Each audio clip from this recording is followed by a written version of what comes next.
ဒါကတော့ရှေးဟောင်းလူသားမျိုးနွယ်ကွဲနှစ်ခုကြားကနေဆင့်သက်လာတယ်ပထမဆုံးသောလူသားမျိုးဆက်ဒနီပဲဖြစ်ပါတယ်သူမဟာလွန်ခဲ့တဲ့နှစ်ပေါင်း9000ခန့်ကနေထိုင်ခဲ့တာဖြစ်ပြီး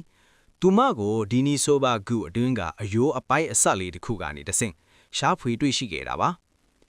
အစင်းမြင့် DNA စစ်ဆေးချက်တွေအရသူမရဲ့မိခင်ဟာနီယန်ဒါသယ်မျိုးနွယ်ဖြစ်ပြီးသူမရဲ့ဖခင်ကတော့ဒီနီဆိုဘာမျိုးနွယ်ဖြစ်တယ်ဆိုတာကိုသိရှိခဲ့ရပါတယ်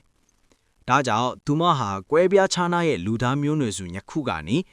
တိုက်ရိုက်ဆင်းသက်လာတဲ့ပထမဆုံးသောသားစဉ်မြေဆက်အဖြစ်အတည်ပြုနိုင်ခဲ့တာပဲဖြစ်ပါတယ်။ပိုပြီးတော့ထူးခြားတာကသူမရဲ့ဖခင်ဖြစ်သူဒီနီဆိုဘန်လူသားမှာလည်းနီယန်ဒါသဲ DNA တွေပါဝင်နေတာကိုတွေ့ရတဲ့အတွက်ဒီမျိုးနွယ်စုနှစ်ခုအကြားမျိုးဆက်မှုတွေဟာတစ်ကြိမ်ထက်မက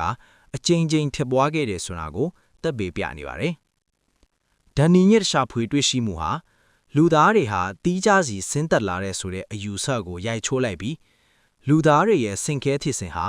ရိုးရှင်းတဲ့လမ်းကြောင်းတစ်ခုတည်းမဟုတ်ပဲအချင်းချင်းအပြန်အလှန်ဆက်သွယ်မှုပေါင်းဆက်မှုနဲ့ရှင်သန်မှုတွေပါဝင်တဲ့ complex တစ်ခုလိုဖြစ်တည်နေတယ်ဆိုတာကိုပြသနေပါတယ်